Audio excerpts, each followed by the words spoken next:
En un repaso más en nuestro estudio para el examen técnico profesional. Hoy seguiremos siempre con nuestra fase privada, Derecho Procesal Civil y Mercantil. Hoy trataremos de culminar todo el contenido, en su mayoría de procesal, así que pilas. Ya saben, si les gustan esos repasos, darle like, suscribirse si aún no lo están, y ya saben, me pueden seguir también por TikTok. Ya somos más de 11.300 personas seguidores, y a esta hora de la noche son las 7:10 de la noche, más de 140 personas en vivo, así que siempre muy agradecido, y empecemos con el en vivo. Bueno, ya sin darle más largas, vamos a empezar con nuestro libro tercero. Se recuerdan que el último tema que vimos con relación a procesal fue el juicio oral y juicio sumario. Vimos cuáles son los asuntos de juicio oral y cuáles son los asuntos de juicio sumario. Eso fue lo último que vimos. Si aún no lo han visto, pueden ver la grabación que está ya subida en mi canal de YouTube del último repaso de procesal, que hasta ahí llegamos la última vez. Bueno, así que vamos a dar por inaugurado el libro tercero, que son los procesos de ejecución. Pero antes de adentrarnos a los procesos como tal, necesitamos saber qué es un proceso de ejecución. Bueno, un proceso de ejecución, compañeros, son aquellos procesos que tienen como objetivo hacer cumplir un derecho previamente establecido en título ejecutivo. ¿Ok?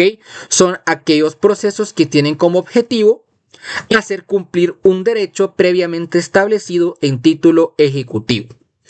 Es muy importante mencionar, compañeros, de que hay una clasificación legal de los procesos de ejecución. Tenemos los procesos de ejecución singulares, tenemos los procesos de ejecución especiales, tenemos los procesos de ejecución de sentencias. ¿Ok, compañeros? ¿Cuáles son los procesos de ejecución singulares? Los de la vía de apremio y el juicio ejecutivo. Son procesos de ejecución singulares, vía de apremio y juicio ejecutivo.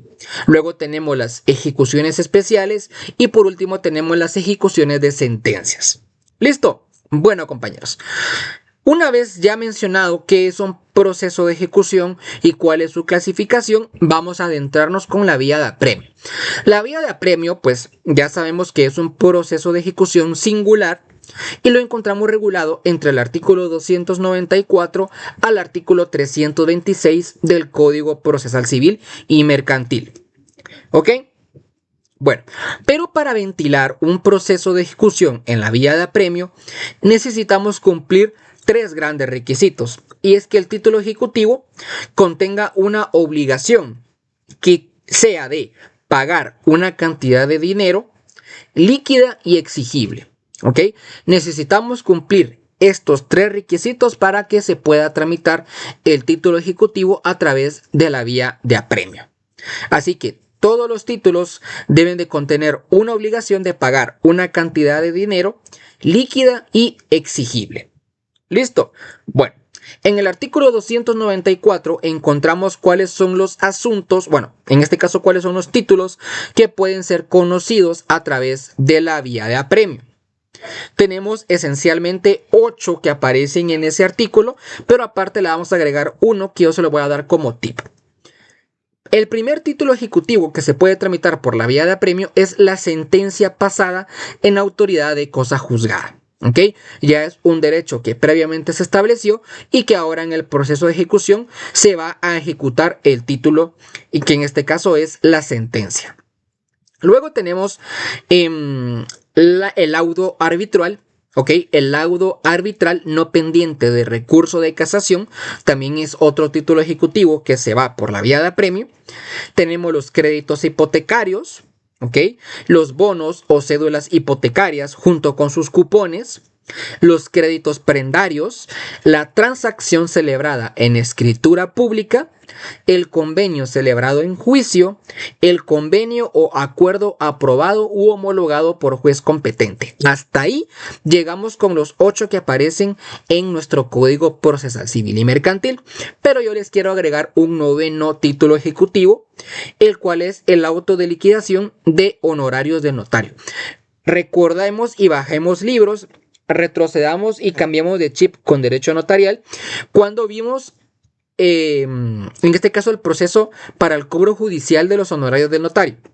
Bueno, se recuerdan que la liquidación de los honorarios va a quedar plasmada en un auto y que este tendría que ejecutarse por la vía de apremio.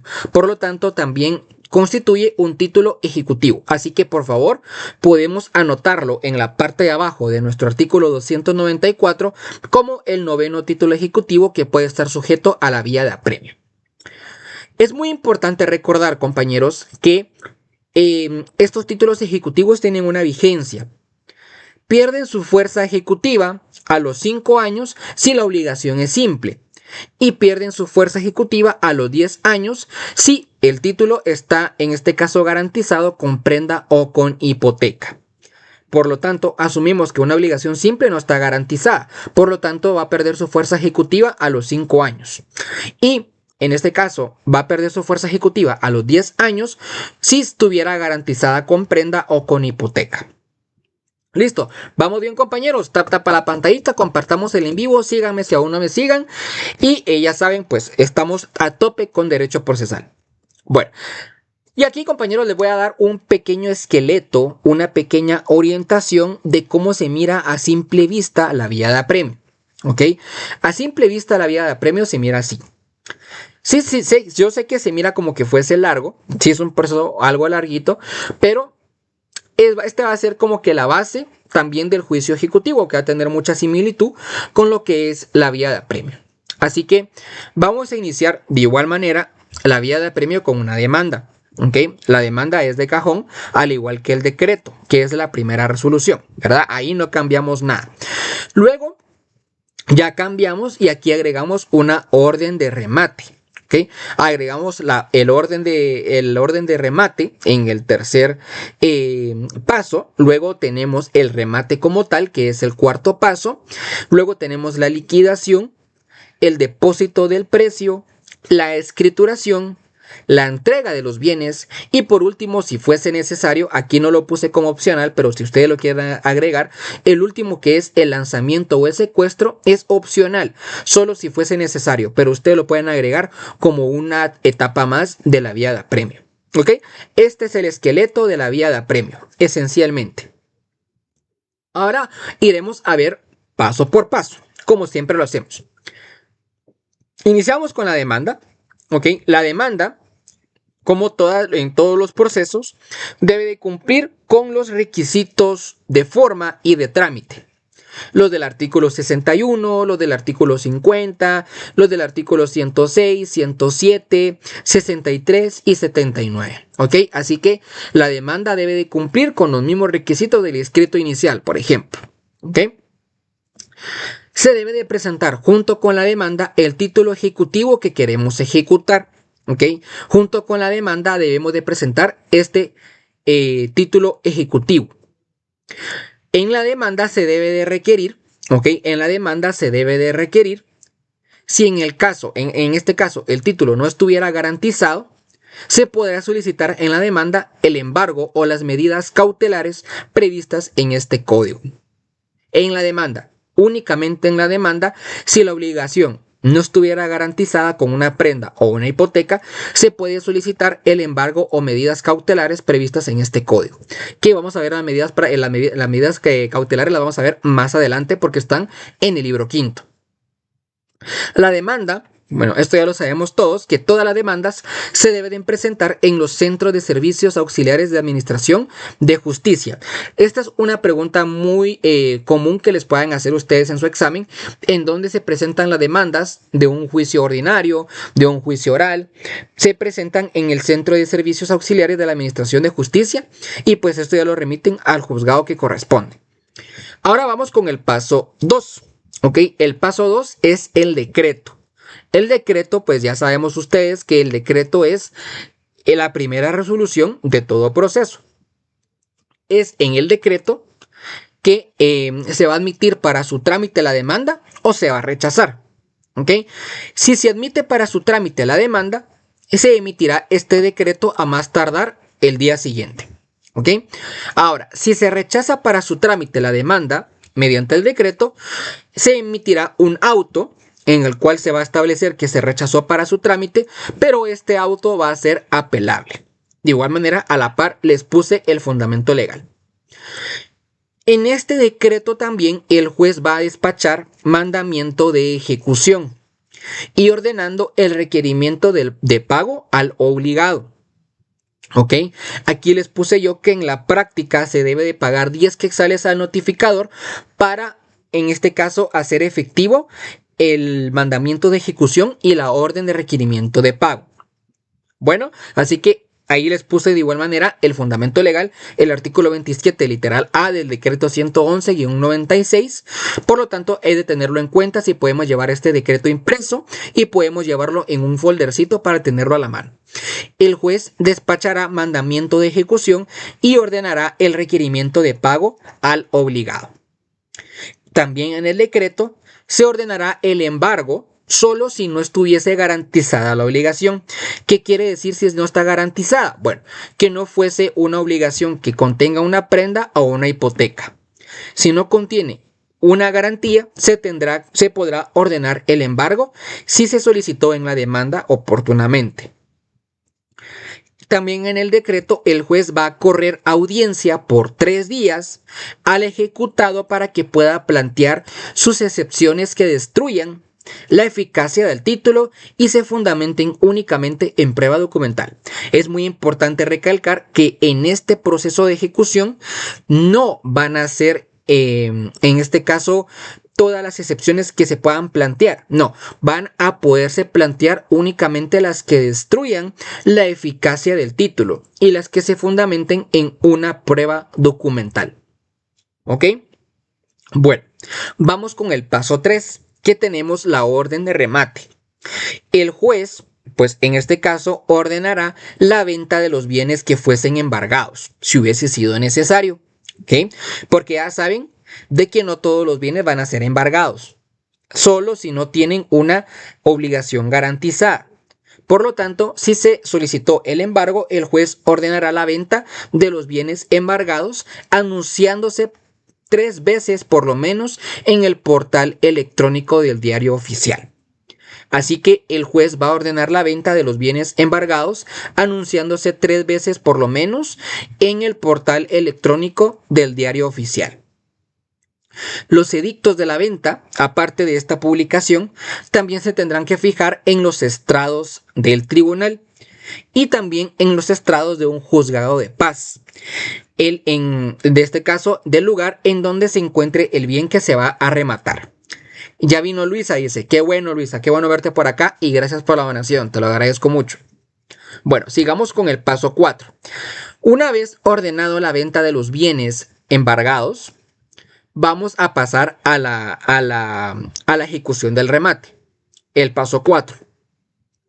El término del remate puede ser entre 15 y 30 días. No puede ser menos de 15 días y tampoco podrá ser mayor de 30 días. Por lo tanto, el periodo del remate estará entre 15 y 30 días.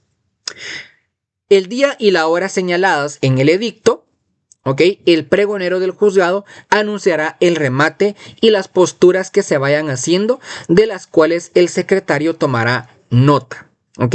En el día y la hora señalados para el edicto, en el edicto, porque en el edicto que se publicó en el Diario Oficial y en los estrados, se tendrá que colocar día y hora para el remate. En este caso, ese día y la hora señalado en el edicto, el pregonero del juzgado va a anunciar el remate y las posturas que se vayan haciendo, de las cuales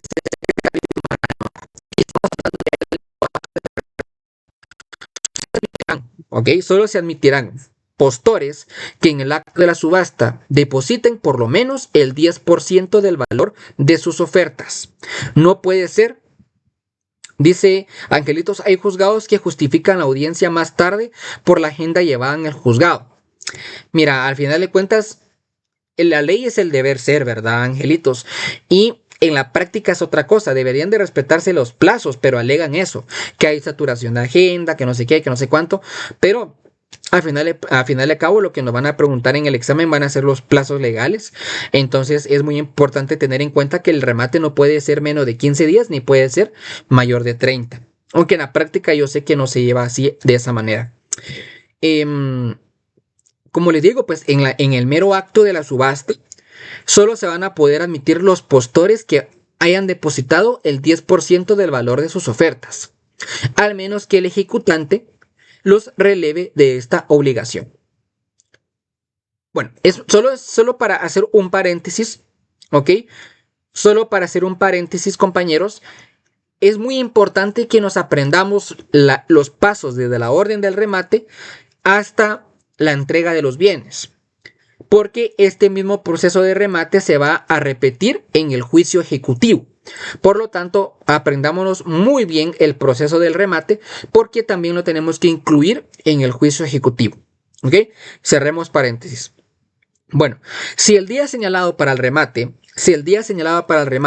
no hubiese postores por el 70% del valor, en este caso de los bienes que se están embargados, que se están rematando, se va a señalar una nueva audiencia para la subasta, y así continuará cada vez que se señale una nueva audiencia, bajando cada vez un 10%.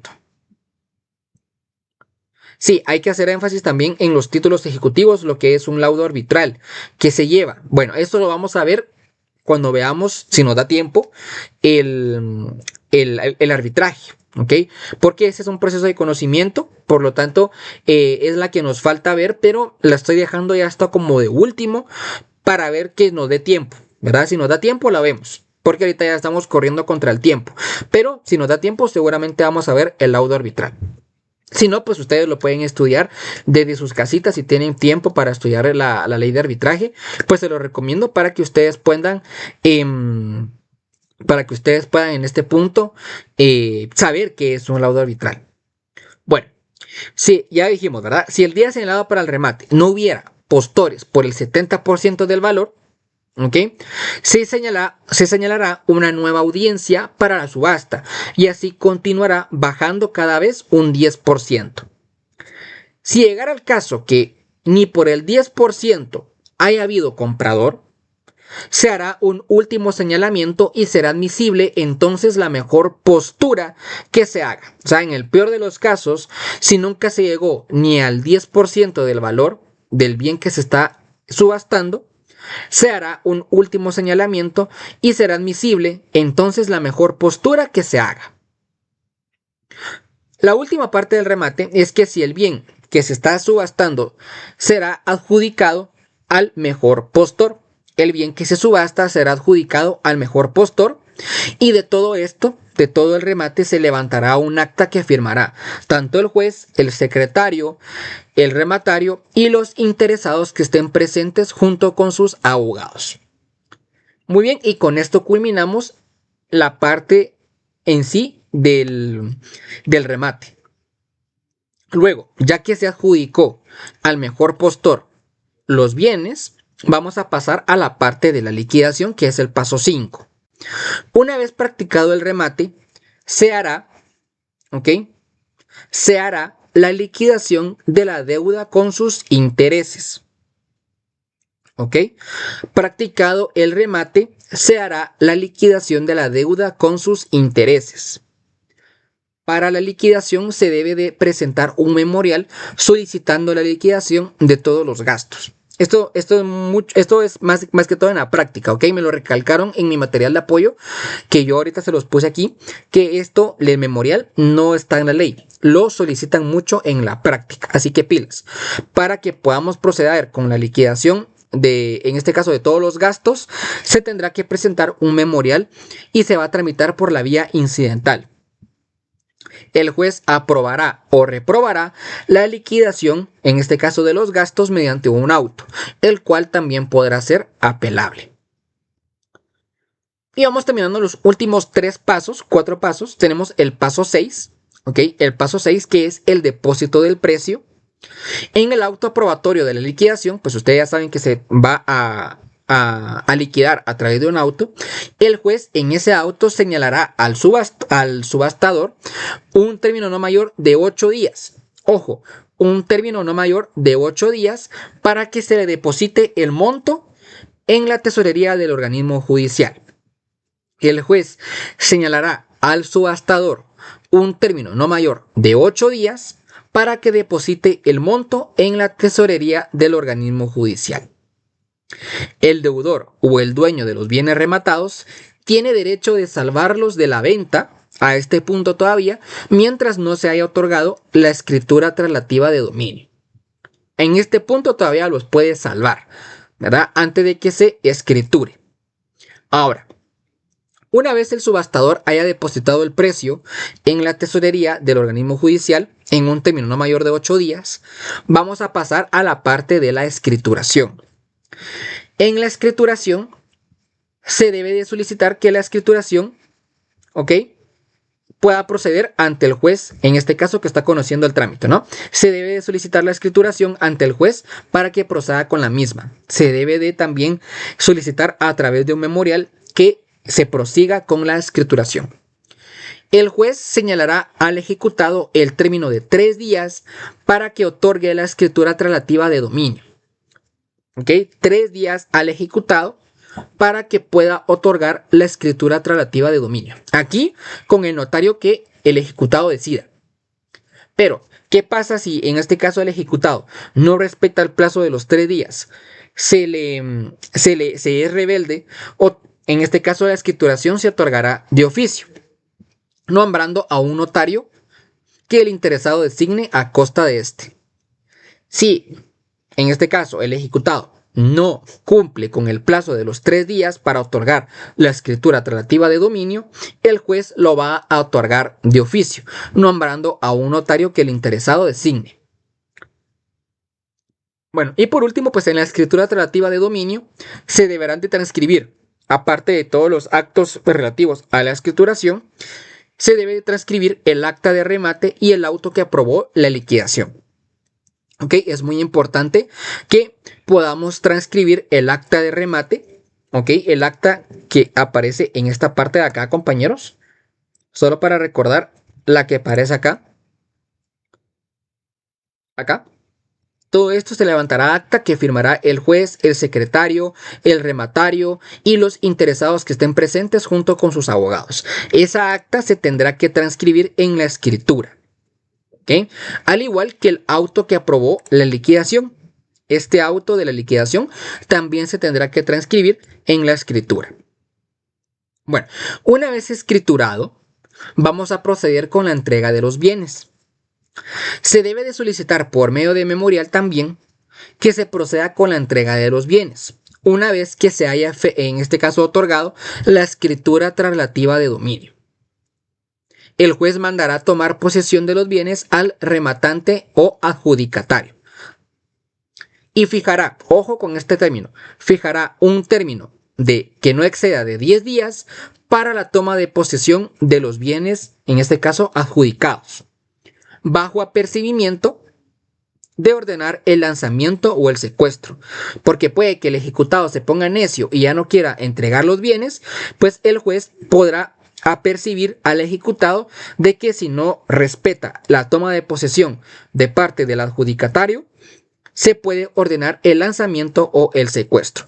Si no hubo ningún problema con la toma de posesión, olvidémonos del lanzamiento y el secuestro. Hasta ahí nos quedamos. Pero ¿qué pasa si el ejecutado pone trabas? Bueno, si pone trabas o no respeta el plazo de los 10 días, el juez ordenará el lanzamiento y el secuestro de las cosas. Pero, pues para comprender un poquito mejor estos términos, vamos a explicar qué es lanzamiento. El lanzamiento es la orden judicial para desocupar un bien inmueble. ¿Ok? Es la orden judicial para desocupar un bien inmueble. Ahora el secuestro también es la orden judicial, pero para desempoderar, ¿ok? O desapoderar de las manos del deudor un bien mueble. O sea, la diferencia entre una definición y la otra es que el lanzamiento es correspondiente al bien inmueble y el secuestro es con respecto a los bienes muebles. Pero va a ser solo una medida si dice el lanzamiento es del ejecutado o de quien esté en el inmueble. No, o sea, del ejecutado, ¿ok? Del ejecutado. Él es el que tiene que venir y velar que se haga la toma de posesión de la mejor manera posible. Si por alguna razón o circunstancia no se puede en este caso, tomar la posesión de los bienes, en este caso del bien inmueble, se le podrá percibir del lanzamiento de los bienes, pero es el ejecutado el principal responsable de que la toma de posesión se haga de la mejor manera posible. Esta diligencia de lanzamiento o del secuestro de los bienes se puede, en este caso, apoyar con cerrajeros. Si dejaran con llave el bien, ¿verdad? Ya no se puede entrar, pues se puede acompañar con un cerrajero, incluso con instituciones como la PNC, ¿ok? Y la PDH, que pueden acompañar lo que es el lanzamiento y el secuestro de las cosas. Dice Gris, ¿me podría repetir la definición de cada una, por favor? Bueno, lanzamiento, aquí está, es que yo creo que no se mira muy bien, pero lanzamiento es la orden judicial para desocupar un bien inmueble. ¿Okay? Ahora el secuestro es la orden judicial para desapoderar de las manos del deudor un bien mueble. Esa es la diferencia entre uno y otro. ¿Ok? Bueno, compañeros, ¿alguna duda? ¿Algún comentario? Si no, por favor, démosle tap tap a la pantallita, tap tap tap tap. Compartamos el en vivo, síganme si aún no me siguen y de verdad voy a estar súper agradecido. Lick, disculpe, hay jurisprudencia que establece que puede lanzarse inclusive a quien lo habite. Bueno, pues yo como te digo, puede que en alguna doctrina, pues en este caso y a través de resoluciones, puede que se aplique de esa manera, ¿verdad? Yo como te digo, yo plasmo tanto lo que está en la ley como el material de apoyo que yo tengo y hago, en este caso, mi propio documento de apoyo. Si tú encuentras alguna jurisprudencia que respalde esto, pues enhorabuena porque puede fundamentar mucho mejor tu respuesta. Si lo tienes, pues ya sabes, lo agregas y si encuentras alguna resolución que respalde lo que tú dices, incluso mándala al grupo de WhatsApp, ¿verdad? Porque ahí va a servir mucho para que los demás compañeros puedan tener conocimiento también de esta jurisprudencia, ¿ok? De verdad, muchas gracias por tu aportación. Bueno, ¿algo más? Gracias, Dayana, por tu donación, te lo agradezco mucho. Gracias por estar aquí acompañándonos en un repaso también. De verdad, te lo agradezco un montón. ¿Alguna duda, compañeros? ¿Alguna duda? ¿Algún comentario? ¿Les quedó alguna duda con algo más antes de pasar con el siguiente procedimiento? ¿No? Porque si no es así, vamos a pasar con el siguiente, que es el juicio ejecutivo. Ok, ya saben, démosle tap tap a la pantallita, démosle tap tap tap tap tap, compartamos el en vivo y si aún no me siguen, saben que está abierta la posibilidad para que me puedan seguir. Bueno, si no hay más dudas, compañeros, entremos al segundo proceso de ejecución singular, que es el juicio ejecutivo.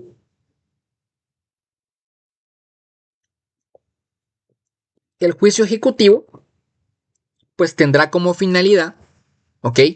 Tendrá como finalidad conseguir la sentencia definitiva que declare que el deudor sí debe de pagar al acreedor, con ello, ¿ok? Debe de pagar al acreedor y con ello poder llegar a un remate de los bienes que fueran embargados. O sea, en el juicio ejecutivo se va a terminar de asegurar que el deudor sí debe de pagar al acreedor y con ello poder llegar al remate de los bienes que fuesen embargados. Esa es la finalidad de un título de un juicio ejecutivo. Más que de venir y ejecutar un título que previamente fue, en este caso, haya declarado un derecho, en el juicio ejecutivo, más que ejecutar, va a ser reafirmar que el deudor debe de pagarle al acreedor y con ello poder llegar al remate de los bienes embargados. Otra diferencia también entre el juicio ejecutivo y la vía de apremio son los títulos ejecutivos que se van a conocer en esta vía. Esa es otra diferencia porque no son los mismos títulos ejecutivos. Aquí los encontramos en el artículo 327.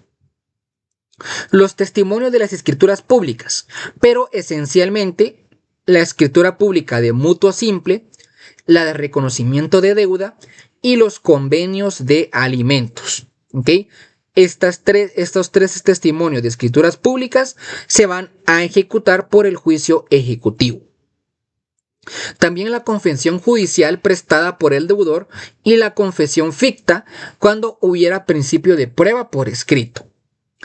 También se van a poder ejecutar a través de este juicio ejecutivo los documentos privados con firma legalizada. De igual manera, de un contrato de mutuo, de un reconocimiento de deuda o de un convenio de alimentos. También se van a poder ejecutar por esta vía los testimonios de las actas de protocolización de protestos, ¿okay? O los propios documentos mercantiles si no hubiese sido necesario el protesto. Así que pilas, compañeros. Acá en el juicio ejecutivo se podrán ejecutar los testimonios de las actas de protocolización de protestos o los propios documentos mercantiles si no fuese necesario el protesto. También se podrá ejecutar por juicio ejecutivo el acta notarial del saldo deudor, las pólizas de seguro y de ahorro y cualquier otro documento que por disposiciones especiales tengan fuerza ejecutiva. Estos son los 7 títulos ejecutivos que podrán ser ejecutados a través del juicio ejecutivo. Así que bueno, entremos en materia con el esqueleto del juicio ejecutivo. Si ustedes se dan cuenta, aquí va a variar un poquito el esqueleto del juicio ejecutivo. Va a variar un poquito. Si vamos a iniciar con demanda, vamos a seguir con decreto, pero aquí agregamos una cosa que es la oposición. Ya vamos a ver en qué consiste. Aquí agregamos la oposición. También agregamos que existe una audiencia, un periodo de prueba, existe una sentencia y una tasación. Luego, pues pasamos al procedimiento de remate, que aquí lo simplifiqué en una etapa, pero el procedimiento de remate fue el que vimos anteriormente en la vía de apremio. Va a ser el mismo. Por lo tanto, por eso les digo yo, de que va a ser muy importante que nos aprendamos el procedimiento del remate, porque va a ser también necesario en el juicio ejecutivo. Y por último, el lanzamiento o el secuestro, si fuese necesario. Así que pasemos a ver cada uno de los pasos. Bueno, la demanda, al igual que todas las demandas, debe de cumplir con los requisitos de forma y de trámite de un escrito inicial. También junto con la demanda, en este juicio ejecutivo se debe de adjuntar el título ejecutivo correspondiente a la demanda. Y de igual manera la demanda se debe de presentar al Centro de Servicios Auxiliares de Administración de la Justicia. Vamos con el decreto, la primera resolución. Mediante el decreto, el juez admite o rechaza para su trámite la demanda. Ya lo sabemos. Si admite para su trámite, emitirá un decreto a más tardar al día siguiente. ¿Ok? Si se rechaza, va a poner, en este caso, resolver en auto, el cual va a poder ser apelable también, igual que la vía de apremio. En el decreto, el juez va a calificar el título y si aprueba, aprueba, en este caso, la naturaleza del título, va a despachar el mandamiento de ejecución. De igual manera, ordenará el requerimiento de pago al obligado, ordenará el embargo de los bienes del obligado si fuese necesario, si fuese procedente, ordenará el embargo, y en este mismo decreto va a correr audiencia por 5 días al ejecutado para que se pueda oponer o haga valer sus excepciones. Aquí sí va a existir una audiencia para que se pueda oponer y haga valer sus excepciones. En la vía de apremio, no tenemos esta audiencia de oposición. En el juicio ejecutivo sí tenemos esta audiencia en el que el obligado o el ejecutado se va a poder oponer. Y el decreto, pues, se debe de notificar dentro de las 24 horas siguientes. Esto ya lo sabemos también muy bien. Ahora vamos a pasar a la oposición. La oposición deberá ser razonada y en esta misma se debe de ofrecer las pruebas que fuesen pertinentes en este escrito de oposición. También se podrán plantear todas las excepciones que el ejecutado quiera interponer. Las va a plasmar por escrito en la oposición. De igual manera como lo vimos en la vía de apremio, se van a poder plantear únicamente las excepciones que destruyan la eficacia del título y que se fundamenten en prueba documental. Así que ahí no cambiamos mucho. Si se han dado cuenta, pues hay ciertos términos que son parecidos entre la vía de apremio y el juicio ejecutivo. Luego pasamos a la audiencia. El juez correrá audiencia por 2 días al ejecutante. ¿Ok? Luego pasamos al periodo de prueba. ¿Ok? Si alguna de las partes, este periodo de prueba es optativo, porque si hubiesen rendido pruebas en su momento, se tendrá que llevar este periodo de prueba para ambas partes. ¿Ok? Por lo tanto, dice si alguna de las partes lo solicitara o el juez lo crea necesario. O sea, el periodo de prueba no es imperativo, va a ser opcional si hubiese pruebas. Abrirá un periodo de prueba por 10 días comunes a ambas partes. ¿Ok? 10 días comunes a ambas partes para, en este caso, rendir y practicar la diligencia de la prueba que sea necesario. En ningún caso, ojo, en ningún caso se otorgará un término extraordinario de prueba. Aquí no habrá prórroga ni habrá término extraordinario de prueba. Una vez culminado el periodo de prueba, nos vamos a saltar hasta la sentencia. ¿Ok? Vencido el término de prueba, el juez dictará sentencia. Se va a pronunciar sobre la oposición y sobre todas las excepciones deducidas en esta misma sentencia. Se va a pronunciar sobre la oposición. Si la parte actora es banco, solo caben excepciones del 109 de la ley de bancos. ¿Ok? Muchas gracias, Angelitos, ahí por agregar tu comentario. Lo vamos a tener muy en cuenta, ¿ok? Muchas gracias por la retroalimentación. Por lo tanto, en la sentencia se tendrá que pronunciar de la oposición y sobre todas las excepciones deducidas. El juez en la sentencia declarará al lugar o no a hacer el trance y el remate de los bienes embargados junto con el pago del acreedor en esta misma sentencia. Y esta sentencia es muy importante recordar que esta sentencia del juicio ejecutivo podrá ser apelable. Una vez el juez haya dictado sentencia, vamos a pasar a la tasación de los bienes. Pues vamos a poner en este caso en cuenta que la tasación es ponerle valor monetario a un bien en base a la estimación que sobre él se realice un evaluador, que será nombrado por un juez y se efectúa luego de practicado el embargo. ¿Okay? Es muy importante mencionar que esta tasación es el valor monetario a un bien en base a la estimación que sobre él realice un valuador, que será nombrado por un juez y se efectúa luego de haber practicado el embargo. Luego de haber realizado la tasación, vamos a proceder con el remate. Y el remate pues es el procedimiento que ya vimos en la vía de apremio. Así que no lo vamos a repetir porque este es el mismo, ¿ok? La orden de remate, la liquidación, el depósito del precio, la escrituración, la entrega de los bienes y si fuese necesario el lanzamiento o el secuestro de los bienes, ¿ok? Así que el procedimiento del remate va a ser el mismo que el de una vía de apremio. Así que es muy importante que nos recordemos de ese procedimiento para poder complementar nuestra respuesta de un juicio ejecutivo. Bueno, compañeros, ¿alguna duda? ¿Algún comentario más? Aquí vamos a cerrar los procesos de ejecución singulares. Van a faltar las ejecuciones especiales y las ejecuciones de sentencias. Pero como esos son temas muy pequeñitos, eso les voy a dejar que a ustedes lo estudien a su discreción. ¿Ok? Se tomen un tiempo de su día, una media hora, una hora, para estudiar esos dos procesos de ejecución. Era más importante estudiar estos dos procesos que son los más largos de los procesos de ejecución. Ustedes van a estudiar ya en su casita lo que es las ejecuciones especiales y las ejecuciones de sentencias y con eso cerramos el libro tercero. Muy bien, ya saben, alguna duda, algún comentario lo pueden dejar siempre aquí en los comentarios, yo los leo.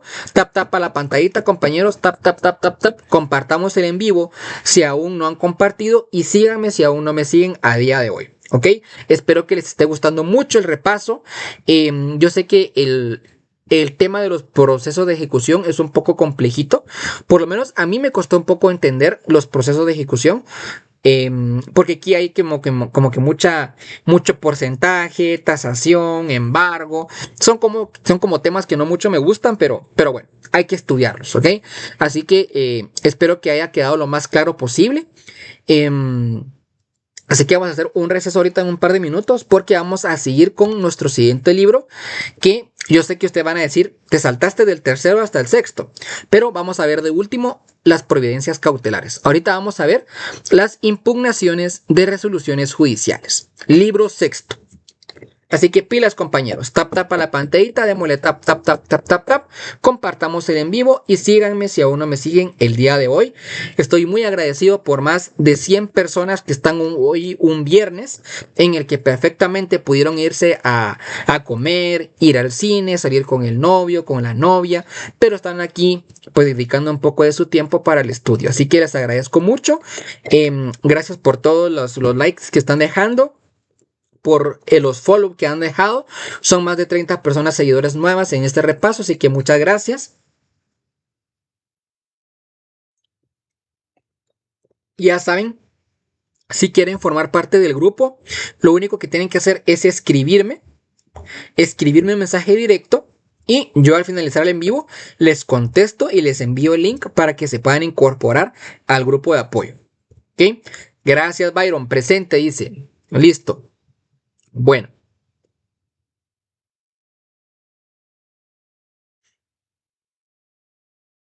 Bueno, compañeros. ¿Estamos listos para comenzar nuestro siguiente libro?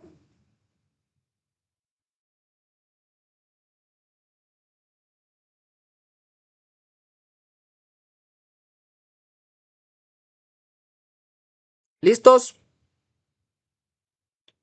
Es gratis, dice Jacqueline. Sí, gratis. Yo no puedo cobrar por eso, Jacqueline. Jamás he cobrado y jamás voy a cobrar, ¿ok? Porque, como le digo, yo solo simplemente soy un compañero más que les está brindando un apoyo y que todos somos estudiantes que estamos en busca de una meta en común. Entonces, yo no les voy a cobrar jamás por estos repasos, ni por agregarlos al grupo, ni nada, ¿ok? Y ya vieron, o sea, yo pongo hago una retroalimentación del documento de apoyo que tengo junto con la ley y lo plasmo en mi propia presentación.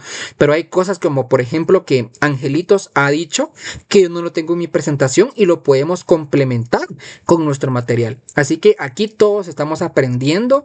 Nadie tiene la razón absoluta porque jamás nadie la tendrá. Pero aquí entre todos vamos a estarnos apoyando para entender los temas por muy complicados que sean. ¿Ok? Así que por aquí no me manden su número de teléfono, ¿ok? Como les dije, lo que tienen que hacer es escribirme un mensaje directo en TikTok, un mensaje directo, y yo les voy a mandar el link en privado. Por ahí les voy a mandar el link.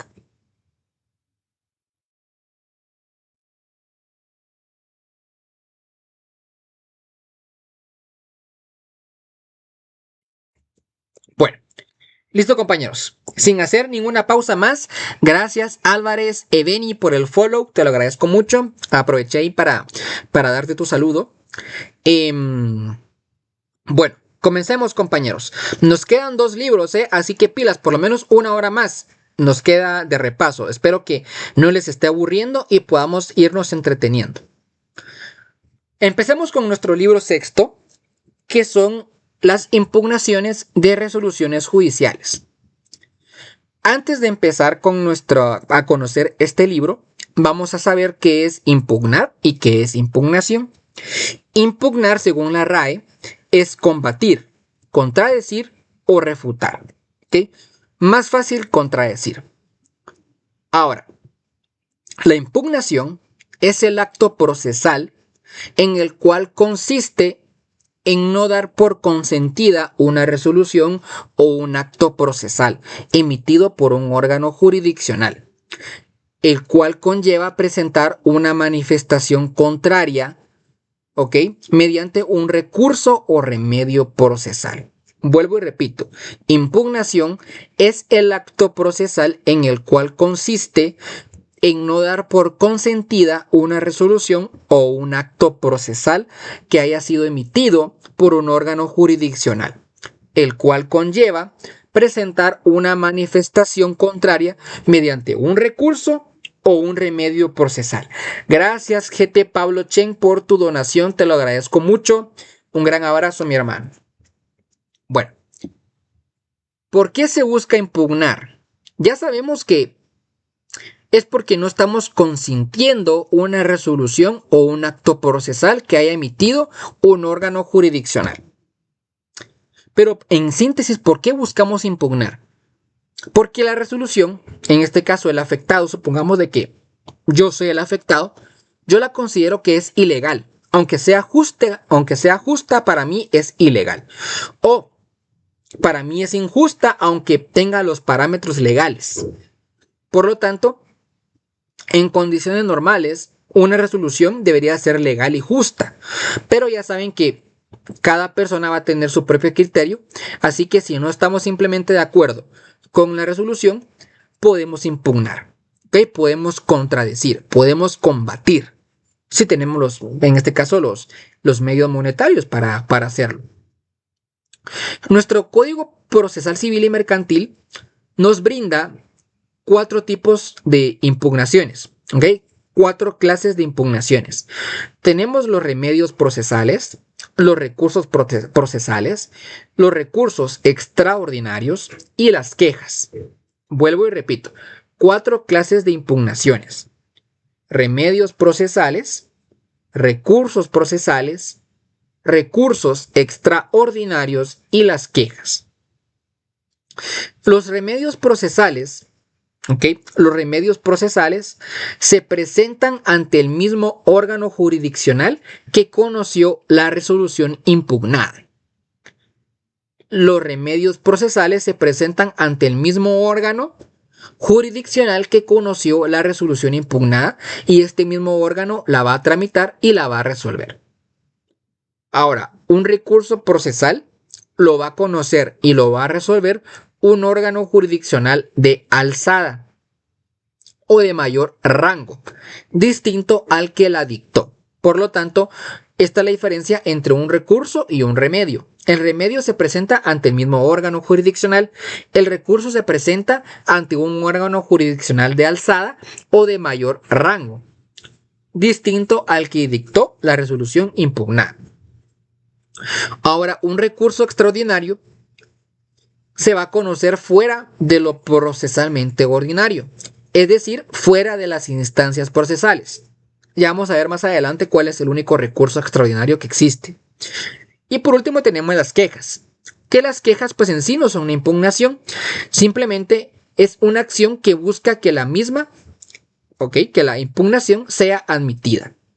La queja pues no es una impugnación como tal, simplemente busca que la impugnación sea admitida.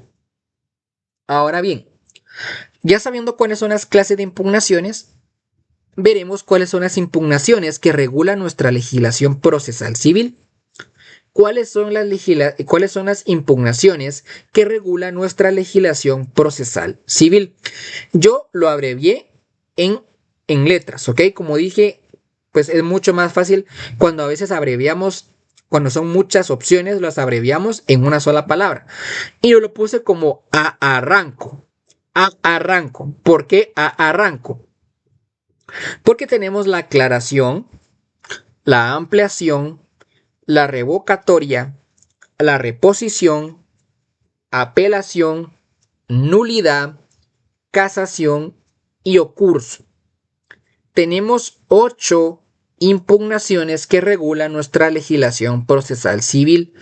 A arranco, a aclaración, a ampliación, revocatoria, reposición, apelación, nulidad, casación y ocurso. Así que yo les recomiendo, si ustedes lo pueden abreviar en una sola palabra, para que se les quede mucho más fácil cuáles son las impugnaciones que regula nuestra legislación procesal civil. Bueno, ahora ya que sabemos cuáles son las impugnaciones que regula nuestra legislación, vamos a acomodarlas en donde correspondan. Si es remedio, si es recurso, si es queja. Bueno, ¿cuáles son los que encajan en los remedios procesales? Tenemos 5 remedios procesales: la aclaración, la ampliación, la revocatoria, la reposición y la nulidad. son 5 remedios. Yo les aconsejaría, compañeros, que puedan hacer un ejercicio en su Código Procesal Civil y Mercantil, y es que a la par de cada recurso, ¿ok? A la par de cada recurso, ustedes le puedan poner una palabrita así chiquitita, si es recurso o es remedio, ¿ok? Entonces, a la par de la aclaración y de la ampliación, coloquemos que son remedios. A la par de la revocatoria y de la reposición, coloquemos que son remedios. Y a la par de la nulidad, coloquemos que son remedios. ¿Ok? Bueno, entonces en nuestra legislación existen solo 5 remedios, que son los que les plasmé acá. Ahora, un recurso procesal como tal, ¿ok? Solo existe la apelación. La apelación es el único recurso procesal. Y el recurso extraordinario es la casación. La casación es el recurso extraordinario que regula nuestro Código Procesal Civil y Mercantil. ¿Por qué es un recurso extraordinario? Pues como lo dije anteriormente, se conoce fuera de lo procesalmente ordinario, fuera de instancias procesales. Es muy importante recordar que la casación no constituye una tercera instancia. ¿Ok? En todo proceso solo existen 2 instancias. La casación no es una tercera instancia, es un recurso extraordinario.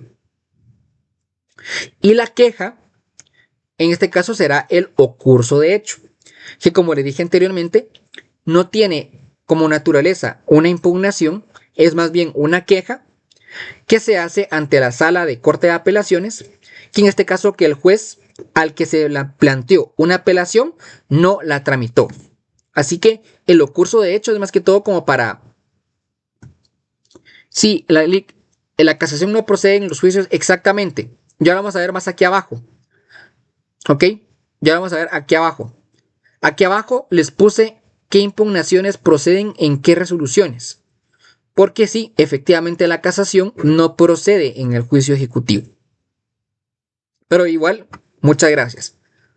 Entonces, el ocurso de hecho no es más que una impugnación, es una queja. Ahora, ¿qué impugnaciones se pueden plantear por resolución? ¿Ok? ¿Qué impugnaciones se pueden plantear por resolución? Ya lo vamos a ver más adelante cuando veamos cada uno de ellos, pero por ejemplo, ante un decreto solo se puede plantear la revocatoria y la nulidad. ¿Ok? Ante un decreto solo se puede plantear la revocatoria y la nulidad. Ante los autos básicamente se puede plantear una aclaración, una ampliación, una reposición, una apelación, casación e incluso nulidad ante los autos.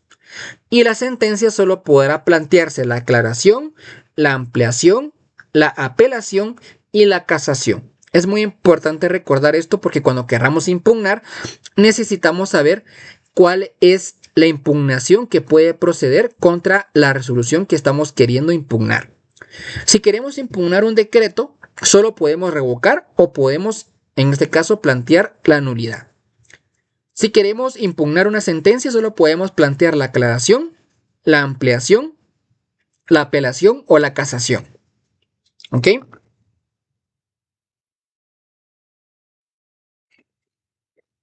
Bueno, ahora veamos qué impugnaciones se pueden plantear por instancia. Ya vimos cuáles son las impugnaciones que se pueden plantear por resolución. Ahora veamos las impugnaciones por instancia.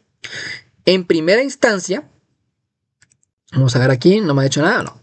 En primera instancia podemos plantear aclaración, ampliación, revocatoria y nulidad. ¿Ok? Ante la primera instancia. En segunda instancia, que es en este caso la apelación,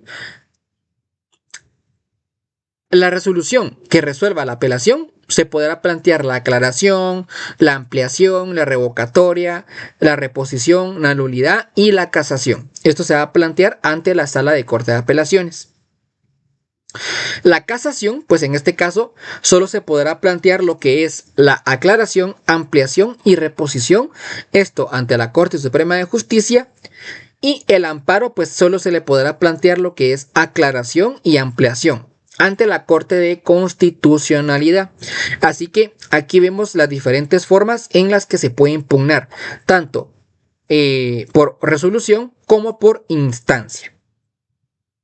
Bueno, ahora para ir entendiendo mejor cada uno, vamos a hacer su respectivo esqueleto y vamos a ver contra qué procede el respectivo medio de impugnación. Arranquemos con el primero, que es la aclaración y la ampliación. ¿Ok? ¿En qué caso va a proceder la aclaración y la ampliación? Bueno, va a proceder, ojo, aquí, cuando los términos de un auto o una sentencia, aquí les puse incluso en mayúscula porque aquí es donde va a concordar con lo que aquí arriba pusimos. Vamos a ver la aclaración. Sí, aquí vi que un auto puede ser sujeto de aclaración y de ampliación. Estamos bien, estamos nítidos. Prosigamos, ¿va? Entonces, va a proceder contra los términos de un auto o una sentencia cuando estos sean oscuros, ambiguos o contradictorios. En este caso, va a poderse solicitar la aclaración del auto o de la sentencia, que sea oscuro, ambiguo o contradictorio. Ahora, si se hubiese omitido resolver alguno de los puntos sobre los que verse el proceso, se podrá solicitar la ampliación. Aclaración si los términos de un auto o una sentencia sean obscuros, ambiguos o contradictorios. Ampliación si se hubiese omitido resolver alguno de los puntos sobre los que verse el proceso. El esqueleto tanto de la ampliación como de la aclaración va a ser básicamente el mismo. Se va a interponer dentro de las 48 horas siguientes de haber sido notificado de este auto o de esta sentencia.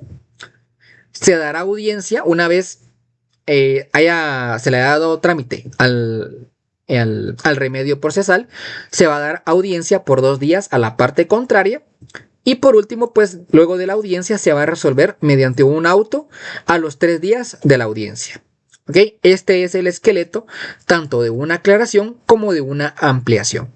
48 horas de haber sido notificado del auto la sentencia, 2 días de audiencia a la parte contraria y a los 3 días se resuelve mediante un auto.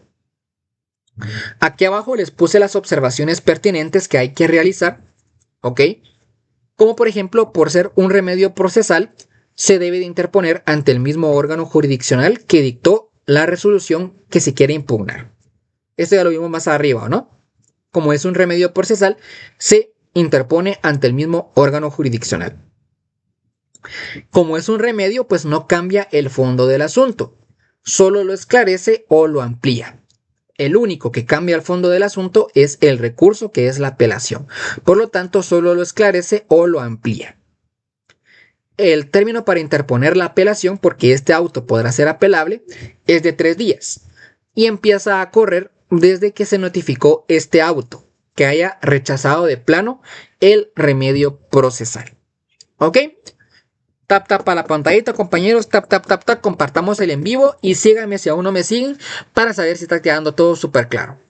Aquí pues vemos lo que es la aclaración y la ampliación. Bueno, sigamos con nuestro siguiente. Acá tenemos el esqueleto de una revocatoria y de una reposición. De una revocatoria y de una reposición. ¿En qué caso va a proceder la revocatoria? La revocatoria va a proceder contra los decretos, ¿ok? Decretos, va a concordar con lo que aquí arriba pusimos, decretos que se dicten para la tramitación de un proceso. Son revocables de oficio, ¿ok? Los decretos son revocables de oficio por el juez que lo dictó, o si la parte que se considera afectada, pues también podrá solicitar la revocación de los decretos. Así que este decreto podrá ser revocable de oficio o a solicitud de parte. Va a proceder solo contra los decretos de mero trámite. ¿Cuál es el esqueleto de la revocatoria? Se podrá interponer dentro de las 24 horas siguientes de haber sido notificado el decreto, y una vez se haya interpuesto y se le haya dado trámite a la revocatoria, se va a resolver mediante un auto luego de 24 horas siguientes de haberle dado trámite. ¿Ok? Así que solo son dos pasitos. Se interpone dentro de las 24 horas siguientes de haber sido notificado del decreto. Si el juez le da trámite, debe de resolver mediante un auto luego de 24 horas siguientes. Ahora vamos con la reposición.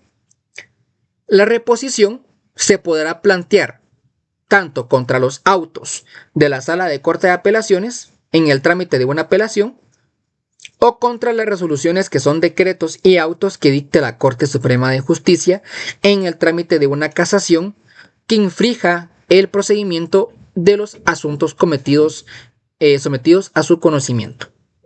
Va a proceder prácticamente contra dos clases de resoluciones: contra los autos de la Sala de Corte de Apelaciones en el trámite de una apelación, y contra los decretos y los autos que dicte la Corte Suprema de Justicia en el trámite de la casación en el que se infrija el procedimiento de los asuntos sometidos a su conocimiento. Acá tenemos el esqueleto de una reposición. Se debe de interponer de igual manera dentro de las 24 horas siguientes de haber sido recibida la última notificación, tanto del auto como del decreto. Se dará audiencia a la parte contraria por 2 días, y luego de la audiencia el juez tendrá que resolver mediante un auto a los 3 días siguientes. ¿Ok? 24 horas, 2 días y 3 días para resolver. Sé que son plazos pues muy diferentes de cada uno, pero créanme que es imperativo. Las impugnaciones es un tema que pueden llegar a preguntar mucho en nuestro examen, así que es muy importante que tengamos eso en cuenta. ¿Okay? Cada uno de los plazos es muy importante. Dice Ingrid, explicar sobre la casación. Sí, vamos a llegar a la casación más adelantito. Observaciones, solo se podrá plantear en este caso la reposición en segunda instancia y en casación. Y la reposición es equivalente a la apelación en segunda instancia y a la nulidad en casación. ¿Ok? Por lo tanto, la reposición tiene naturaleza de apelación en segunda instancia y también tiene naturaleza de nulidad en la casación. Bueno, sigamos, compañeros. Ahora vamos con el trámite de la apelación, que podría decirse que es el más complejo, pero a la vez pues es el que tiene como que plazos más reconocibles. Bueno, en este caso, ¿en qué casos va a proceder la apelación? Bueno, va a proceder contra los autos que resuelvan excepciones previas que pongan fin al proceso: la prescripción, la caducidad, la cosa juzgada y la transacción. Va a proceder también contra los autos que pongan fin a las excepciones que se tramitaron por incidentes en cuerda separada. Y también va a proceder contra toda aquella resolución que no sea de mero trámite en los asuntos de jurisdicción voluntaria. Y también va a proceder la apelación contra las sentencias definitivas dictadas en primera instancia. Son prácticamente 4 casos en los que procede: autos que resuelvan las excepciones previas que pongan fin al proceso; autos que pongan fin a las excepciones que se tramitaron por incidente en cuerda separada; contra las resoluciones que no sean de mero trámite en los asuntos de jurisdicción voluntaria; y las sentencias definitivas dictadas en primera instancia. 4 casos en los que puede proceder la apelación. Y aquí tenemos de igual manera el esqueleto de la apelación. Se debe de interponer dentro de los 3 días siguientes de haber sido notificado el auto o la sentencia. Una vez interpuesto a la apelación y que se le dé trámite, el juez correrá audiencia, y aquí va a depender mucho de qué resolución se está apelando. Si es una sentencia, en este caso va a correr audiencia por 6 días. Ahora, si se trata de un auto, va a correr audiencia por 3 días. Durante este término de tiempo se pueden alegar nuevas excepciones que hayan nacido después de haber sido contestada la demanda. Incluso solicitar que se abra prueba de estas excepciones y se podrá esta solicitud ventilar por la vía de los incidentes. Así que pilas. Va a depender mucho la audiencia de qué resolución estamos apelando, si es la sentencia o si es el auto. Si es la sentencia, se va a correr audiencia por 6 días. Si es el auto, se va a correr audiencia por 3 días. Una vez practicada esta audiencia, se va a ordenar la vista en un periodo no mayor de 15 días. Aquí se parece mucho al juicio ordinario, ¿verdad? Mucha vista de 15 días. Luego, el auto para mejor fallar. Las diligencias no se podrán llevar en un plazo no mayor de 15 días. Y luego, ya sea de la vista o del auto para mejor fallar, ¿ok? En este caso, la sentencia de segunda instancia, en 15 días después de la vista o del auto para mejor fallar. Me dice aquí Alegriaca. Diferencia entre auto y sentencia. Bueno, para eso tenemos que irnos a nuestro artículo 142 de la ley del organismo judicial. ¿Ok? Vamos a solucionar tu duda de una vez. 142. Así, de una vez te saco de tu duda. Yo sé que esto ya lo hemos repasado, pero es válido, compañeros. Es válido que tengamos esa duda. Perdón, 141 es. ¿Ok? 141. Un auto es aquella resolución que decide en materia que no son simple trámite o resuelven incidentes o el asunto principal antes de que se finalice el trámite. Ahora, una sentencia es una resolución que va a decidir el asunto principal después de haber sido agotadas todas las etapas del proceso. Ahí encontramos la diferencia entre un auto y una sentencia. La otra diferencia es el plazo para dictar, en este caso, la resolución. Un auto se debe dictar dentro de los 3 días siguientes de haber sido, en este caso, la última etapa. Y la sentencia dentro de los 15 días después de la vista. Entonces aquí tenemos dos grandes diferencias, ¿verdad? También el plazo para notificar es otra diferencia, pero eso está en el artículo 142 bis. Por lo tanto, acá tenemos la diferencia para que tú puedas salir de la duda de el auto y la sentencia. Artículos 141, 142 y 142 bis. ¿Listo? Bueno, sigamos. Observaciones. Por ser un recurso de alzada, ¿ok? Este que sí es un recurso procesal, ojo, este no es un remedio, es un recurso, se debe de tramitar y lo debe de resolver un órgano jurisdiccional superior al que dictó la resolución. Esta resolución ya sabemos que es de segunda instancia, por lo tanto, esta sí tiene la naturaleza para poder confirmar, revocar o modificar la sentencia de primera instancia. Como ya vimos que es un recurso procesal, este sí puede modificar la sentencia de la primera instancia. Y aquí tenemos algunas apelaciones especiales que ya las hemos visto, ¿ok? En un juicio oral y en un juicio ejecutivo tiene sus propios procedimientos de apelación. Y aquí tenemos los autos que podrán ser inapelables. En este caso podrá ser inapelable el que rechaza la prueba, la recusación de expertos y el auto para mejor fallar. En este caso podrá ser autos que son inapelables. Y los asuntos de ínfima cuantía son sentencias que también son inapelables. ¿Ok?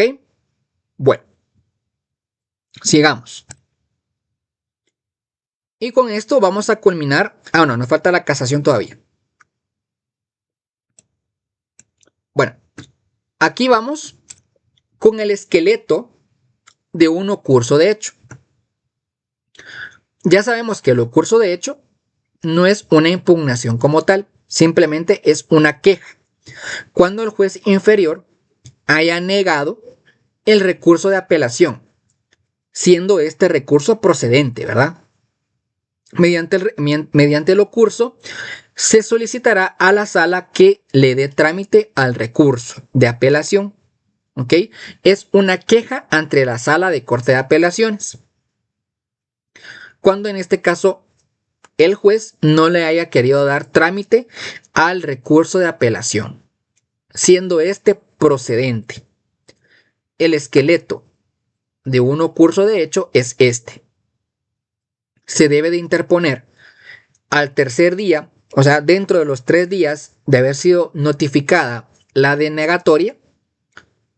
Una vez interpuesta y haber dado trámite el ocurso, se debe de solicitar un informe al juez inferior para que rinda informe de por qué no aceptó para su trámite la apelación dentro de las 24 horas. Y luego, una vez ya con el informe, en este caso la sala tendrá que dictar resolución dentro de las 24 horas siguientes, declarando si es apelable la resolución o si no es apelable. Observaciones. Si la sala resuelve que es apelable la resolución que se haya negado en un principio, ¿ok? La sala mandará a que se admita el recurso de apelación y solicitará los autos para proceder con el trámite de la apelación. ¿Ok? Una vez haya declarado que es apelable esa resolución, va a dictar que se admita ese recurso y solicitar que se manden los autos a la sala para darle trámite a la apelación. Luego tenemos la nulidad. ¿Ok? La nulidad, pues este también es un remedio procesal. Va a proceder contra todas aquellas resoluciones y procedimientos en que se infrinja la ley, cuando no sean procedentes los recursos de apelación o de casación. O sea, cuando no proceda la apelación o la casación, va a proceder la nulidad contra aquellas resoluciones y procedimientos en que se haya infringido la ley. Acá tenemos el esqueleto de una nulidad. Se debe de interponer dentro de los 3 días de conocida la infracción. Luego, una vez interpuesta la nulidad y si se le da trámite, el juez correrá audiencia por 2 días a la parte contraria y luego de la audiencia el juez resolverá mediante un auto dentro de los 3 días siguientes y este auto recordemos que es apelable. ¿Okay? Este auto es apelable. Observaciones. La nulidad es la única impugnación que se puede tramitar por la vía de los incidentes. Es muy importante eso recordarlo. ¿Ok? Que la nulidad va a ser la única impugnación que se va a tramitar por la vía de los incidentes. Y aquí pues existen diferentes clases de nulidad procesal. ¿Ok? Tenemos la nulidad por vicio del procedimiento, nulidad en resolución y la nulidad en las notificaciones. Por lo tanto, como ya sabemos de que la nulidad va a proceder contra aquellas resoluciones y procedimientos en que se haya infringido la ley. Se puede infringir la ley o no seguir el procedimiento como tal cuando haya vicio en el procedimiento, cuando no se haya respetado un requisito de forma en la resolución o cuando no se haya practicado una notificación de manera correcta. Se podrá plantear la nulidad. Y por último cerramos con la casación. Aquí me estaba preguntando Ingrid en qué consiste la casación. Bueno, es muy importante recordar que la casación no es un recurso procesal como tal, es un recurso extraordinario. ¿Ok? No constituye una tercera instancia, no, es un recurso extraordinario y lo debe de tramitar los directa y principalmente interesados en un proceso. Solo ellos tienen derecho a interponer el recurso de casación y este recurso se va a plantar ante la Corte Suprema de Justicia. ¿Ok? Vuelvo y repito.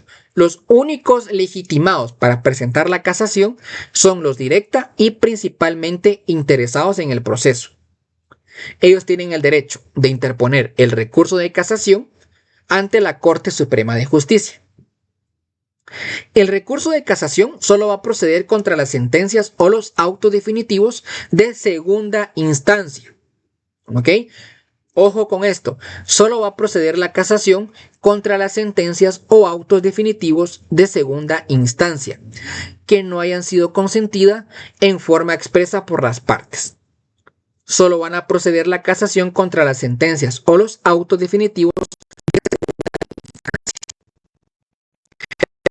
de la casación, pues la casación se debe de interponer dentro de los 15 días siguientes de la última notificación respectiva, ¿okay?, de la resolución de segunda instancia. Una vez interpuesta la casación, la Corte le va a dar trámite y dará vista por 15 días para que puedan concurrir las partes junto con sus abogados.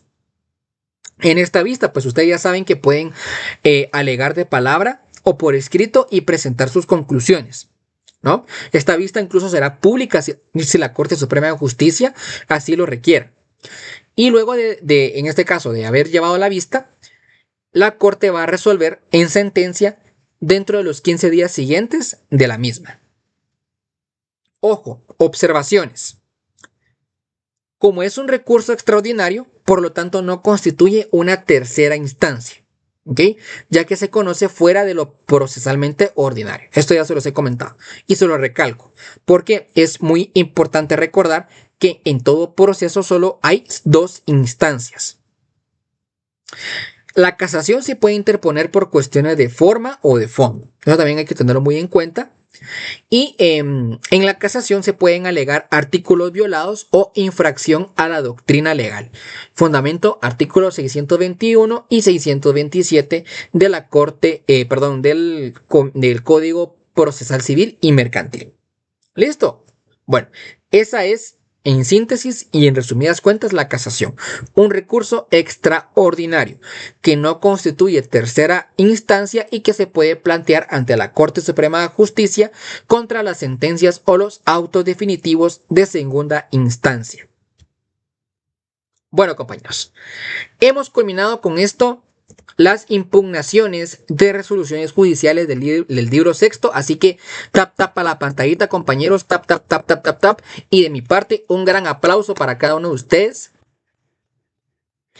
porque llevamos casi 1 hora y media de repaso, dándole, y yo casi ya me quedé sin voz, pero yo solo espero que esté quedando súper clara lo que es este repaso, de verdad. Espero que esté quedando súper claro.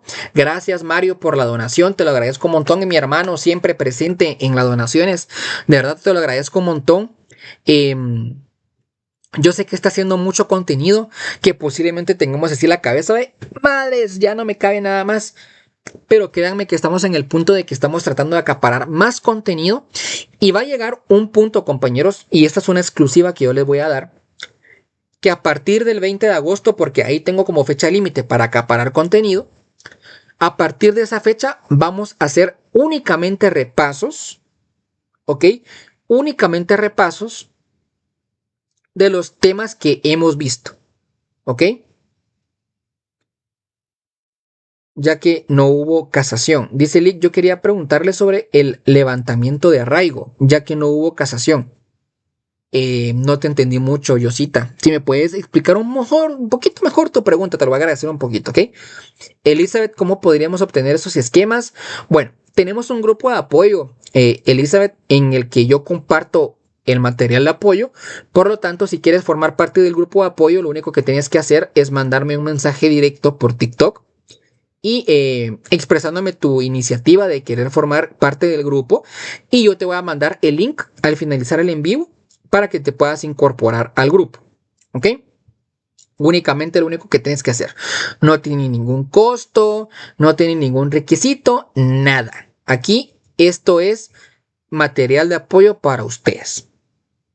¿Quién puede realizar un levantamiento de arraigo si en un caso ya no hubo casación? Ay, mi querida Yosita. Bueno, ahí sí te quedó mal. No estudié esa parte de ahí. ¿Ok? Si tú puedes, si alguien tiene la respuesta, la puede aportar al chat. ¿Ok?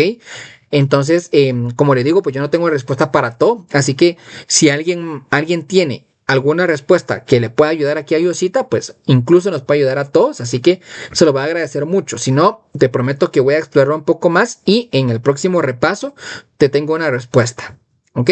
O si no, me escribes por mensaje directo y ahí podemos ver si solucionamos tu duda.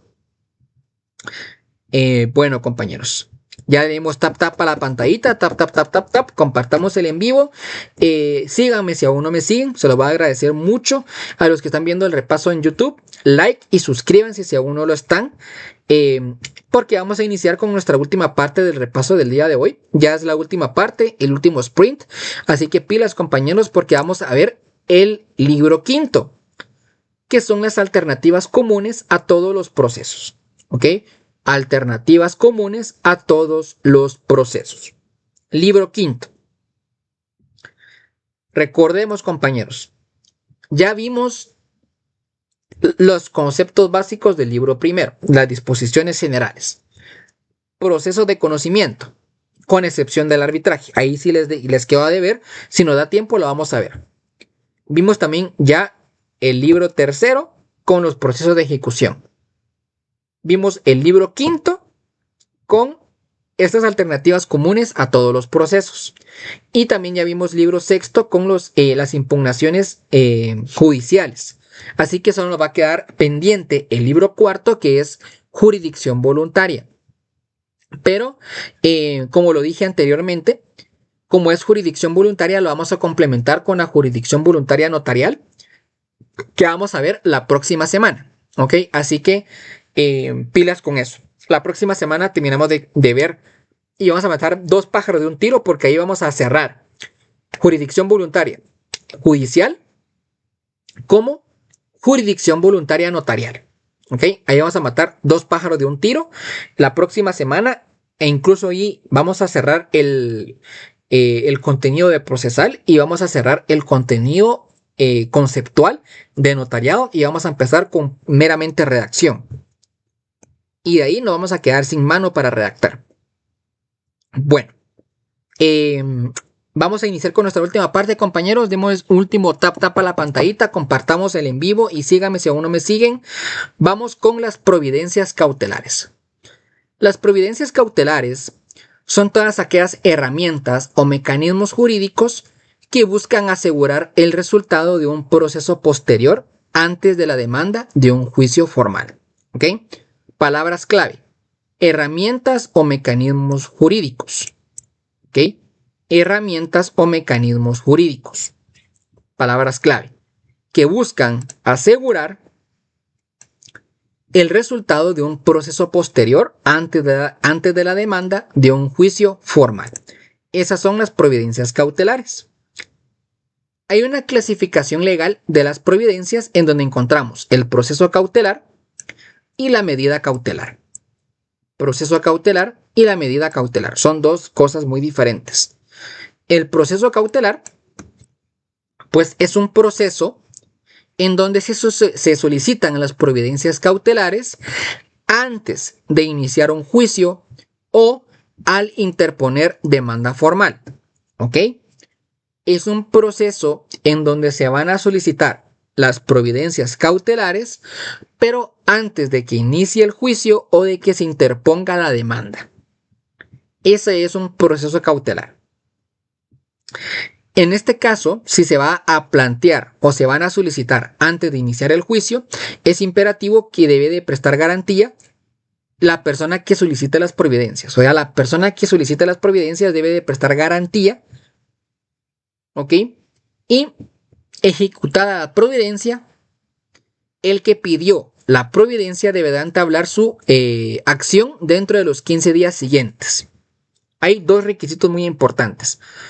Quien solicite la providencia antes de iniciar el juicio debe prestar garantía. Y una vez otorgadas las providencias cautelares, en este caso, la persona que solicitó las providencias debe de entablar la demanda en un plazo máximo de 15 días. ¿Ok? De 15 días. Ahora, la diferencia con una medida cautelar es que aquí las providencias se van a solicitar al momento de interponer la demanda. El proceso es antes de iniciar el juicio. antes de interponer la demanda. La medida cautelar es al momento en que se está presentando el escrito inicial de demanda. Ahí debemos de solicitar las medidas cautelares. Y como en este caso no se está solicitando antes, no será necesario prestar alguna garantía, porque en este caso la estamos presentando en el mismo momento en que estamos interponiendo la demanda. Y tenemos una clasificación doctrinaria de las providencias cautelares en donde encontramos las personales, las patrimoniales y las mixtas, pero esto ya es una clasificación doctrinaria. Bueno, ahora ya que sabemos qué es una providencia cautelar, ya sabemos cuál es la diferencia entre un proceso cautelar y una medida cautelar. Vamos a ver cuáles son las providencias cautelares como tal, porque hay como 6, creo yo. Hay 6 providencias cautelares.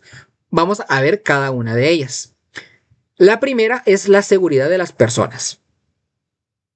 La seguridad de las personas tiene como finalidad garantizar la seguridad de la persona para protegerlo de los malos tratos o de actos reprobados por la ley, la moral o las buenas costumbres. Tiene como finalidad asegurar la integridad física de la persona. ¿Ok? Se podrán plantear todas las medidas de seguridad nacional, todas las medidas de seguridad contenidas en el artículo 7 de la ley para prevenir, sancionar y erradicar la violencia intrafamiliar. ¿Ok? Así que, pilas compañeros, se van a poder plantear cualquiera de las medidas de seguridad que estén contenidas en el artículo 7 de la ley para prevenir, sancionar y erradicar la violencia intrafamiliar. Así que, si podemos llevar esta ley como parte de nuestras leyes accesorias, por si nos llegaran a preguntar, mire, porque en el examen nos pueden llegar a preguntar cualquier cosa, mucha. Y son un montón de medidas de seguridad que posiblemente no las tengamos en la punta de la lengua. Por lo tanto, debemos de llevar, si nos permiten fundamentarnos, debemos de fundamentarnos en este artículo 7 de esta ley. Dependiendo del juez que la dicte, será así su trámite de oposición. Y en sí, la oposición a las medidas de seguridad se va a tramitar por la vía de los incidentes. Pero básicamente lo que necesitamos saber es que la seguridad de las personas tiene como finalidad garantizar la integridad física de la persona. ¿Ok? Luego vamos con el arraigo. El arraigo es otra providencia cautelar. El arraigo se va a aplicar únicamente cuando hubiera habido un temor de que la persona, en este caso obligada a comparecer a un procedimiento, se ausente o se oculte contra quien deba entablarse o se haya entablado una demanda. ¿Okay? El arraigo se aplica cuando hubiese habido un temor en que se ausente o se oculte la persona contra quien se debe entablar o se ha entablado una demanda. Ojo, es muy importante recordar que el arraigo solo puede durar un año. Solo puede durar un año el arraigo. Desde que se anota su arraigo, el arraigo, en el Instituto Guatemalteco de Migración. Pero también es muy importante recordar que la parte interesada podrá solicitar la prórroga de este arraigo por un año más, cada vez que se prorrogue. ¿Okay? La solicitud de la prórroga de arraigo debe ser solicitada con 30 días antes de anticipación al vencimiento del arraigo. En donde nos vamos a fundamentar en el artículo 1 del decreto 1571 del Congreso de la República. También llevemos este pequeño decreto impreso por si nos llegan a preguntar cuál es cuántos años tiene de vigencia el arraigo. Nos pueden llegar a preguntar. Un año, el cual puede ser prorrogable por un año más. Y bueno, es muy importante recordar que se podrá arraigar a un menor o incapaz, esto con el fin de que se mantenga su situación legal o con el fin de protegerlos. Luego vamos con otra providencia cautelar que es la anotación de la demanda. La anotación de la demanda consiste en hacer una anotación propiamente dicha sobre un bien mueble o un inmueble plenamente identificable, siempre que se discuta en juicio la declaración, constitución, modificación o extinción de un derecho real sobre el mismo. Palabras clave. ¿Ok? Puede ser anotada la demanda sobre un bien mueble o inmueble. pero este debe de estar identificable. Y siempre que el procedimiento que se esté ventilando sea sobre la declaración, constitución, modificación o extinción de un derecho real sobre el mismo. Se hace, en este caso, la anotación con el fin de hacer público que el bien se encuentra en litigio. Esa es la finalidad de la anotación de la demanda. Hacer público de que el bien se encuentra en litigio. Porque a pesar de que se haga la anotación de la demanda, sí podrá enajenarse o gravarse el bien. Pero pues ahí ya sea quien quiera comprar un bien mueble o inmueble que esté en litigio, pues ya será su problema, ¿verdad? Esa es la finalidad de una anotación de la demanda. Luego vamos con el embargo. El embargo pues también consiste en una anotación que se le hace a un bien mueble o inmueble identificable de igual manera, pero esto con el fin de asegurar una cantidad de dinero líquida y exigible que se debe de pagar o se ha dejado de pagar. Busca cubrir precautoriamente el valor de lo demandado, intereses y costa. Así que básicamente la diferencia con la anotación de la demanda es que este va a servir para asegurar la cantidad de dinero líquida y exigible. Otra diferencia también con anotación es de que aquí puede recaer también sobre salarios, sobre cuentas, sobre bienes muebles e inmuebles. En cambio, la anotación solo sobre los bienes, ¿no? Bienes, muebles e inmuebles. El embargo puede recaer sobre los salarios y las cuentas. Y aquí también hay otra diferencia con la anotación de la demanda, ya que aquí lleva consigo la prohibición de utilizar o de enajenar lo embargado. O sea, aquí sí existe una prohibición para poder vender o incluso utilizar un bien que está embargado. Y bueno, también es muy importante recordar pues que los salarios solo pueden ser embargados en un porcentaje legal, pues el porcentaje lo tenemos en el artículo 96 al 98 del Código de Trabajo. Si ustedes lo quieren hacer relación, le pueden hacer la misma para que se haga esa llamadita al Código de Trabajo.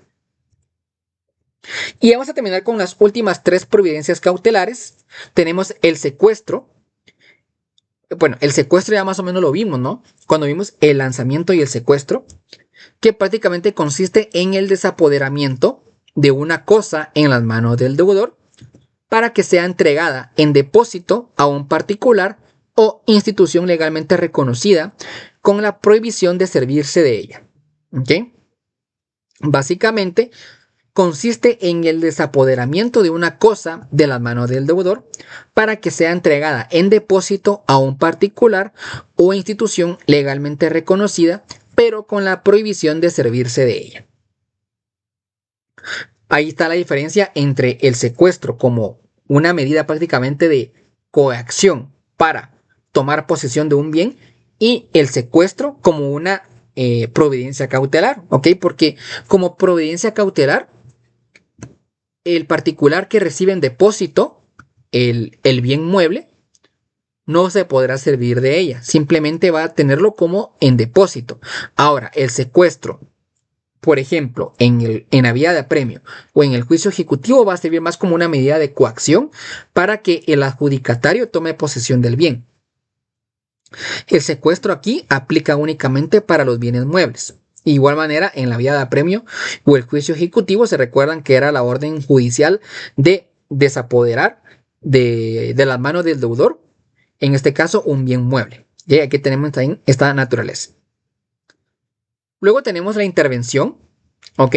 La intervención consiste en la intromisión en un establecimiento mercantil o comercial, con el fin de asegurar el pago de lo adeudado, nombrando a un interventor que tendrá las facultades para asegurar el derecho del acreedor, hasta que se cumpla la totalidad de la deuda. Muy bien. Para que la intervención de empresas mercantiles pueda proceder, se debe en este caso de proceder con lo establecido en el artículo 661 del Código de Comercio. Así que si quieren hacer la llamadita, podemos hacer la llamadita al artículo 661, ya que ahí está la forma de proceder, en este caso de la intervención de un establecimiento mercantil o comercial. el juez fijará en un auto las facultades del interventor. Y bueno, compañeros, con esto cerramos el tema de las alternativas comunes a todos los procesos con las providencias de urgencia. Así que tap a la pantallita por última vez, compañeros. Tap a la pantallita, tap. Compartamos el en vivo. Síganme si aún no me siguen, que este es el momento. Ahora es el momento. Con esto culminaremos nuestro repaso del día de hoy. Así que cerremos con broche de oro. Providencias de urgencia. Consiste en aquellas situaciones que sobrevienen, en las cuales se teme no poder hacer valer un derecho en determinado tiempo, o que el ejercicio de un derecho se encuentre amenazado por un perjuicio inminente o irreparable. El juez debe de decretar de inmediato según sean para él las más idóneas. Providencias de urgencia. Así que bueno, compañeros, con eso culminamos nuestro libro quinto. Así que ustedes, para mí, corazones, y de mi parte para ustedes, unos grandes aplausos porque han aguantado prácticamente casi 2 horas de repaso del procesal, pero vieron que vale la pena porque prácticamente hemos culminado nuestro contenido de procesal, con excepción de jurisdicción voluntaria, que lo veremos la próxima semana. Así que voy a cerrar el video de YouTube acá, para que no quede más largo de lo que ya quedó. Un gran abrazo, mis amigos, like, suscríbanse y nos vemos en un próximo repaso. Chao.